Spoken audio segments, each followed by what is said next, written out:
Here we go. Good evening. Is this the P-Man? This is the P-Man. Let me get a double cheeseburger, a large french fries, some other stuff. Oh boy, you had me worried for a second. Yeah, I thought you was on the problem. What's happening around here? Okay, We good? We on deck with the business. You are good. We're on the air. I'm sure. Yeah. What's happening? What's up, world? How y'all doing? What's happening? Okay, P-Man, I told them once you came on the air that you would have essentially free reign. So go ahead and first of all, tell everyone who you are and why you do what you do. I am P-Man, the comedian. Right? That's right. And yeah, your boy is up in the house chilling, you know what I mean? That's what I do. I told jokes, San Diego, you know what I mean? Trying to hang in there, make a little funny for the world. But yeah, that's about it. I do what I do. Have some funny and stuff. Feel good about stuff. You know, making people laugh is something I always wanted to do. And it's always something I've always done that. It comes naturally to you, huh? I like to think so. I'm not one of them comedians. You know how you got some people that force. You can talk to some comedians and it seems like they are always forcing jokes on each other. I don't do that. I'm not that dude. And I like to call that they always on the clock. I ain't always on the clock. I'm kind of that dude. Like if something's funny to me, I ain't trying to one up your funny and be like, yeah, all that. Yeah, if it's funny, let's all laugh. But yeah, I've always been that kid that just tell jokes. I've never been a class clown and nothing like that. Well, actually I was, but well, do your jokes come naturally to you? Are you inspired in the middle of the night, or are you inspired impromptu? How does your funny come? Just life, anything. I'm one of them dudes where you could be. I'm the guy that be at the stoplight and somebody's walking across in the intersection, and he stumbles or he says something to somebody he's talking to, and I see that, I'm like, that's funny. I'm that guy on the spot, so my funny just comes. I absorb everything, and then I'll just take it back, and it just comes out of nowhere. I'm so spontaneous with it, it's ridiculous. Half the time, I don't even know. When I'm doing shows and stuff, like especially when I'm hosting shows, I really don't like to go on there with a set preset of what I'm going to say. I just got to wing it and let the funny fall where it may and stuff. And most of the time, that's always working in my favor. So I never just be planning it out like that. The funny just seems I like to think that I'm a natural funny person. There's comedians out there that can write. They can put something on paper and make it funny. They can write TV shows. But you talk to them for about 15 minutes, you really ain't laughing at them.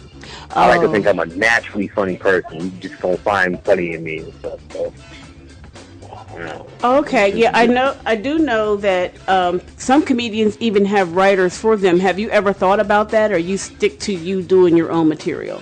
Actually, in fairness to that, I got 3 guys, maybe 2 that they have the combination to my favor. These are dudes I came up with. I trust these dudes with my life. And we'll sit around, and there's 3 of us, right? We got a little tripod thing going on, and we'll throw each other. We're not even trying to be funny and out-funny each other. We just naturally looking at TV, or we just hanging out, and funny starts coming out of nowhere. A couple of my buddies, man, they start throwing. I think they're the funniest people on the earth, but they just don't have that go on stage and do that comedian stuff. So I'm their voice, if you will. When they start saying some stuff, I'll be laughing, cracking up like, that's funny. And they'll tell me, you should take that to stage. I'm like, yeah, that's funny. And then we'll start to powwow some stuff like, yeah, that's kind of funny. So, I don't know, I don't necessarily have writers, but I have some people that, inspire me and be like, yeah, that's funny, you know what I'm saying? Because I got some guys that grew up the way I grew up. Because I grew up in New Orleans, man. I grew up in the ghetto. My mom, she was a single person. She raised us. She was mom and dad. So we grew up in the hood. It was me and like 40 people sleeping in a little mattress. Wow. And that was we didn't think there was anything wrong with that because that's what we grew up. So it wasn't like we can, we're living like bums. That was what we were used to. That was cool right up to the point when we got a TV. When we realized how bad we have it. Like, man. Right. Look, what is wrong with us? Why look at these people got beds. They got their own bed. What? So My buddies, man, when they tell jokes and we start just joking around, I absorb all that stuff, and we find a way to flip it and bring it on stage and stuff. So yeah, I was just in New Orleans for the Essence Festival, and it's a nice festival. I do have to agree. And this year we had an opportunity to go over to the Lower Ninth, and we visited, and you could see a marked difference when you go from the French Quarter area into that area. Traveling in, it just changes drastically. It's been a long time since I've been home, and I hate that. I hate saying that, but I still keep it real. I still represent. I mean, anybody that knows me know I'm putting my flag up. I represent New Orleans. I'm proud of where I'm from. I'm proud of how we came up. I'm proud of, I actually, I mean, most people don't brag about being poor and growing up in the ghetto. And if they are bragging about it, then they fake. I don't brag about that. That's nothing to be proud about. But I'm not ashamed of it, because my mom did what she had to do and got us out of the dark, and we got to where we are. She did what she's supposed to. So I don't brag like you do. I don't put it out there like that. But I'm not ashamed of how we came up. We grew up in the ghetto. We grew up in the projects. Right. We grew up, and it was like, it was free cheese, it was welfare, it was all that. Them cheese lines, it was like, it's like going to your next door neighbor and asking for something, wearing, I had tough skin jeans with patches on it. We had brown socks with the little red ribbons around it and stuff, some track shoes. Kmart was our friend. Back then, before Kmart was all fashionable, this was embarrassing to say you got stuff from Kmart. Nobody, it wasn't cool. Right. So, did you shop at Woolworth? Did you have a Woolworth? Oh, yeah, Woolworth. Oh, man, come on. Man, right. Woolworth was, man. Exactly. They had our faces on the wall. We was like customers of the year. We was like, hey, they back. Yeah, it was cool. But it was like everybody, the way I grew up is, my cousins used to live in like a condemned building almost. It was like boarded up. But yet you still live there. Roaches everywhere. I mean, we were so friendly with roaches. It was ridiculous. Lord and back in New Orleans, we had flying lizards, roaches, rats. What's a flying lizard look like? My God. You don't want that. Hey, they actually had flying roaches, believe it or not. So anybody back from New Orleans know what I'm talking about. We're going back in the day, man. Roaches actually fly out there, and they didn't run away from you. You turn the light on. It wasn't you do that out here in California. You turn the light on, a roach look at you. If you even see a roach, it might be like a beetle bug or something. You think it's a roach, but you see a roach out here, they gonna run away from you. Back home, no. You see a roach and they look at you and be like, "What?" The roach is eating dinner. He mad. You disturbed him. Like, what you what? They gonna draw up on you like what? So it was a battle back then. So. I know. It was fun. It was fun. They still have them down there in the South. I encountered one in Atlanta, Georgia, and I was driving down one of them freeways or highways, whatever it was, and that thing just came out of nowhere. I swear to God. Man, you got to be ducking. You got to look them in the eye, because they think you're a punk. They might go hard on you, so you don't want that. Oh my God. And I miss all that stuff. I still got some people back home. It's a little disturbing since the storm came and everything, because I don't really, not to get all deep and everything, I didn't really know. I got my father that lived out there. He passed away a while back, but I didn't really know much about him. Benjamin White was my father's name, so anybody listening out there, connect to your boy P-Man. I got Facebook out there, I got Ancestry.com, I'm trying to link up with it, but my father, I love the man, but I just don't know much about it. When the storm hit, it kind of wiped all that out, because now they don't have much records of anything. Everything is all scattered, so that broke my heart a little bit. But I still miss home. I still represent my home. I still know where I never will forget or be ashamed where I come from. So, and you can tell that. You could tell that. You said I'm from New Orleans. Like it's nothing. Yeah. I say that. I probably go home right now. They look at me like, "Who is this dude?" I don't have no, because I don't talk the accent. I don't have accent like that, you know what I mean? Because I had to come out to California, and you don't talk like that in California. They make fun of you and stuff. Not to say that I'm ashamed of where I'm from, but I go back home now, they probably be looking at me, who in the hell is this dude? So right. You would never know that, because I put my flag up, and, I'm cut me open, and I'm breathing all New Orleans right now. I'm all, that's who that all day. So that's me. I miss home, but my mom and my brother, is out here, and my stepfather's out here, so they came out here. My mom was like, "We're going to California because we can't be out here no more. This is ridiculous." So right. I'm a mama's boy, so when mama go, we go with mama goes. So. Your mom supports you in your shows too, right? Yeah, my mom. My mom. And this is weird, and my mom has never seen me do stand-up. Mm-hmm. And I've been doing stand-up for about almost 6 years now. And my mom has never been to a show. Wow. Now, I don't feel salty about that because you got to understand, the whole time I was ready to do stand-up, my mom was like, "You need to be on stage." So if you talk to my mom right now and say, "Your son's on stage right now, he's doing comedy and all that," she's like, "He's supposed to be doing that." That's how she was there. Like, and what's new? That's what he does. Mm-hmm. So I'm on pace right now as far as she's concerned. So, she's never been to a show, not because she just don't want to go to a show. It's just she's one of them old school Southern women that just, I gotta work. I would love to just, call my mom and be like, "You ain't working no more. I got this house for you. Here's the money." And even if my mom won $1 million, she's the type of person that will still show up at work. Cause that's just her mentality. That's just how she was raised. She just has to put in work. And that's all she knows. That's all she's ever known. So I ain't mad at her for that. She feels like that's her stability, I'm like, all right.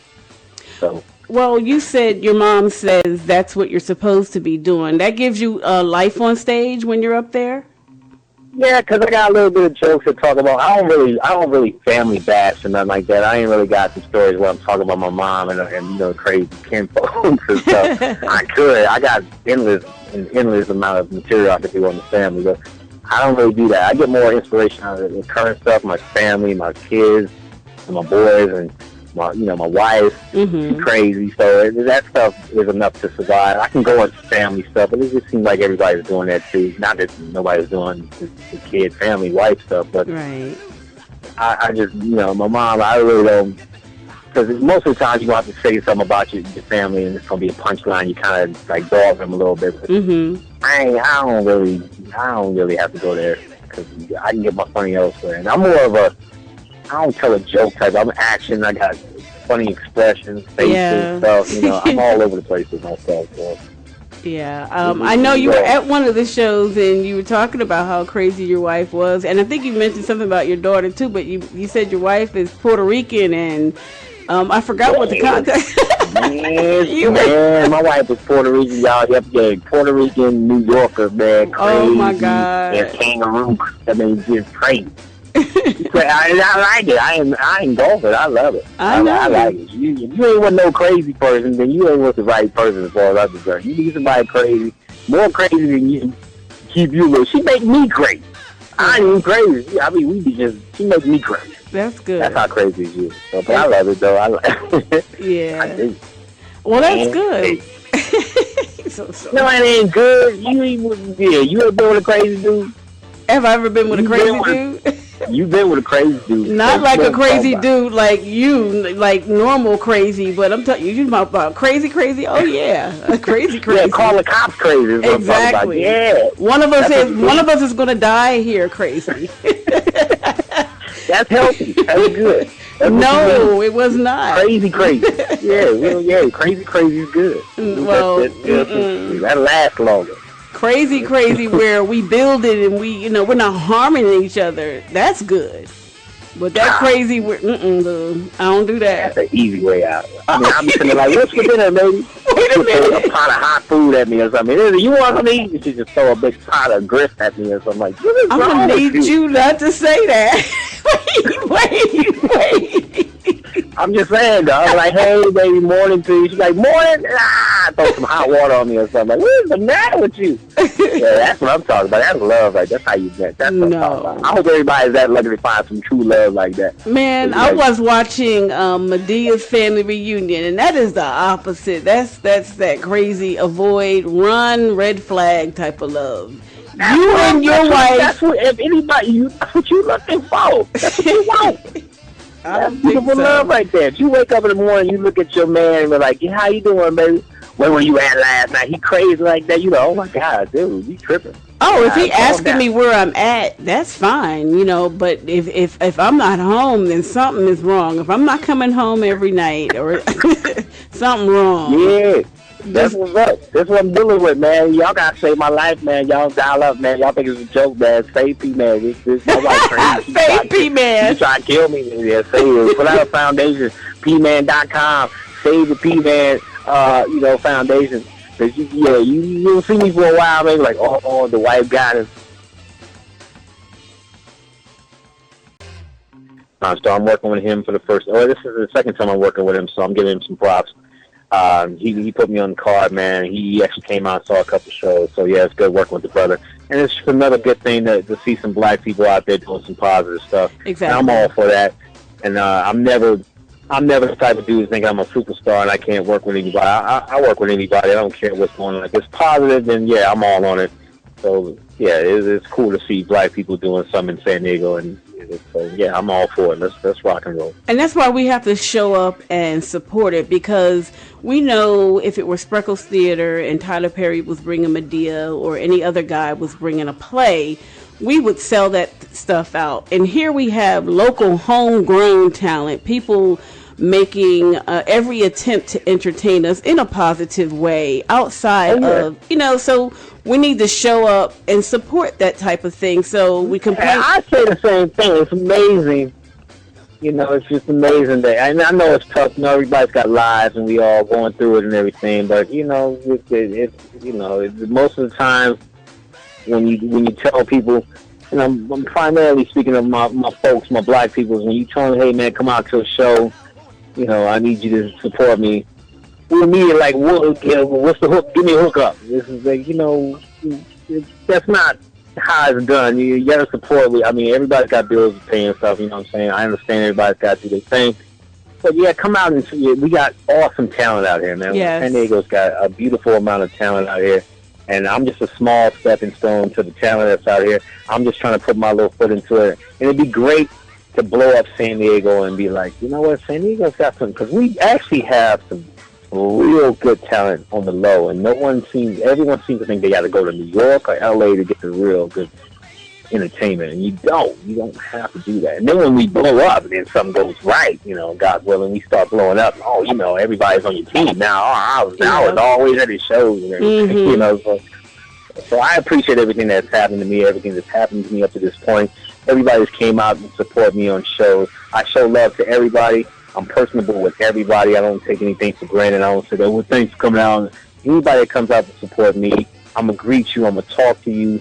I'm going to make it seem like, hey, I appreciate you. I'm not going to say, hey, thanks. You're going to get that quick, hey, thank you. I'm going to talk to you because I need you along this journey. So I'm real appreciative to whatever comes my way. Definitely. Exactly. I know my sister friend Daphne was the one who actually connected us, invited me out to come to one of your shows. Yeah, my girl. Yeah, Daphne's cool. Yeah, she is. Yeah, she's a strong supporter.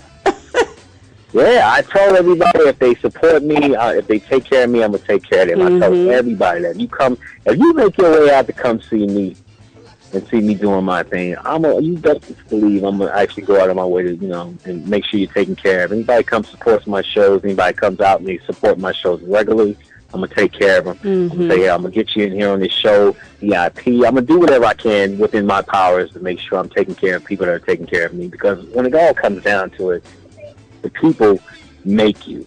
So I'm looking at it like, hey, I'm nobody in this game in the sense of, I haven't made it. You don't know me outside my little clique and my friends. No one really knows me in the outside world. But that doesn't mean I ain't famous in my mind. I'm feeling like what defines what is famous? Really, I mean, it's just a matter of just who knows you. You're feeling popular at the time you're doing something. And I'm already feeling like I'm famous. So the people that come out to support me, yeah, I'm gonna take care of them. I'm gonna take care of those guys as best I can. So nearly everything, and that does show. I know I can speak for myself that you're very personable. You don't run from us. You don't shoo us away or whatever.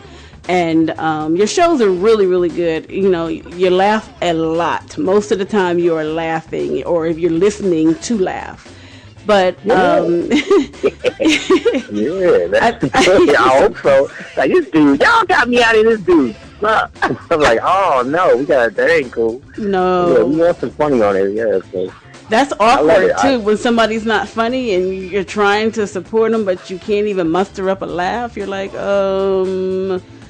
That's a tough one. Yeah. That's a tough one. I haven't hit the wall like that yet, but I think, I'm pretty sure. I just have that, I mean, if anybody knows me, I just have that personality that just kind of, at first, from what I'm being told anyway, it's hard for you not to like me, because I don't come off as all stuck up or anything. I come off really cool, really like, hey, I'm gonna get you laughing before you. I don't like to say, hey, I'm a comedian. I like to introduce myself to people and like, what's up? And I'll start talking to them and vibe off their jokes, and they're funny. And then, oh, you do stand up? Yeah, I do. I don't tell people I do stand up. I don't go to clubs. I don't go outside and stuff. And like, hey, I'm a comedian.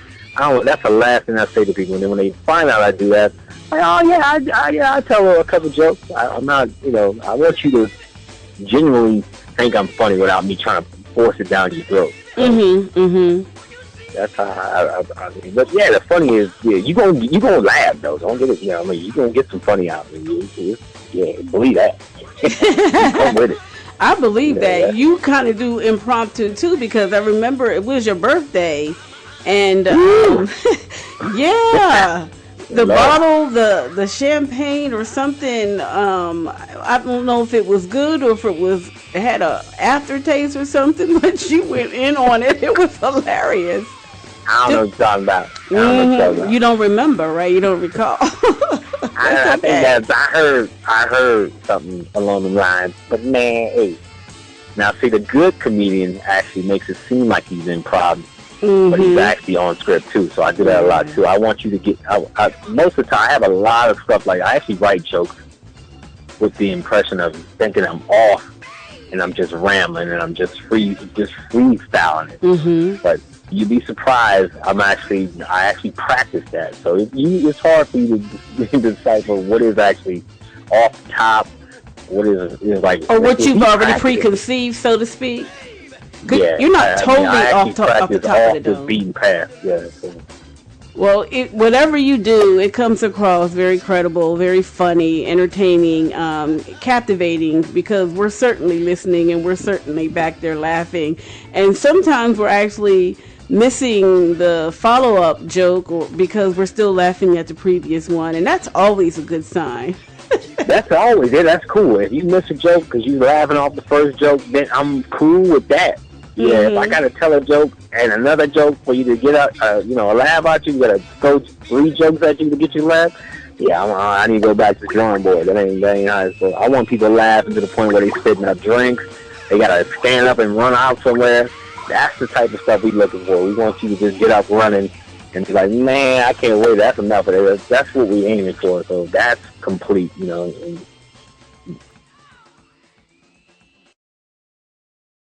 Hey, question for you then. Okay. Cross-dressing. Cross-dressing? Yeah. Man, I'm sitting right now with this dress on. What are you talking about? You ain't said nothing, man. Cross-dressing ain't nothing. Man, come on with it. Come on. I'm just asking because some comedians draw the line. They're like, they don't want to be emasculated. You see, everybody's too sensitive now. It's just the sensitive world right now. I mean, let's say if like The Rock came out and he had a dress on, nobody would say nothing. They just like, man, that boy, look at them legs. He look all right. You know what I'm saying? So everybody's got their own. The world is too sensitive now. So each his own. Who cares? Right. I mean, because we find it funny. Medea, Tyler Perry dressed up as a woman. We didn't find anything wrong with that for the most part. A lot of people did. It was like, oh. Medea ain't doing nothing Flip Wilson didn't do. I mean, come on. It's just, what's the problem? Whatever gets the laugh, that's the objective, is to get the laugh.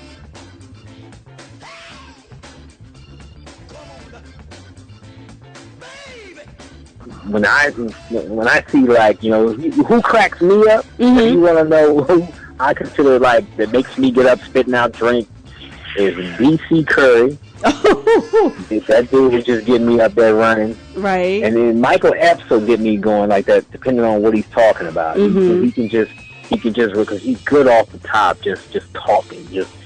I like people that can just say stuff and just it sounds funny when they talk. They just sound funny. You know, Right. they ain't even saying something. They ain't even saying a joke, but they just come off like, "What?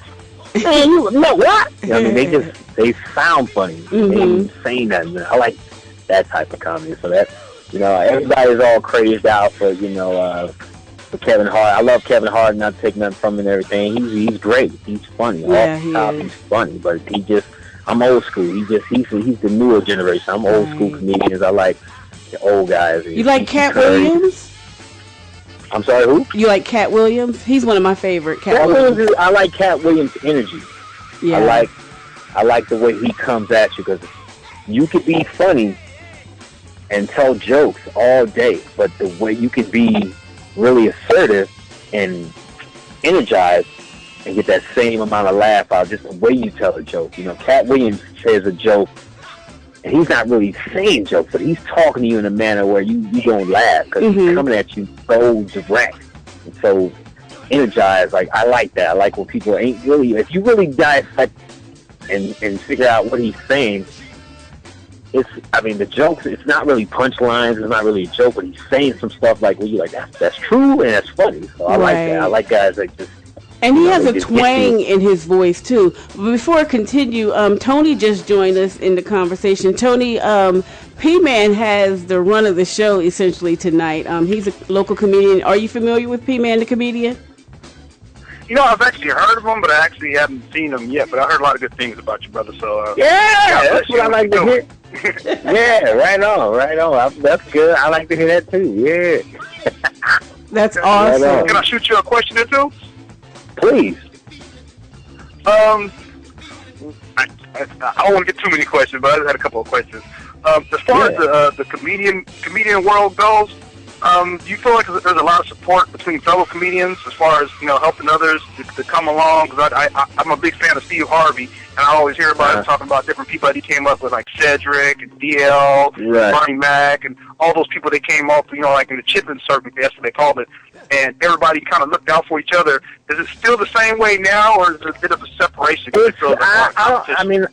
I feel you on that. I don't know if it's still the same, because I know a handful of comedians that are just as talented and just as funny, but they're on a different level. Some of them not on the, I like to think all those guys were like, they had a goal. They're trying to get somewhere. They're trying to, they would help and produce a show and get everybody on board.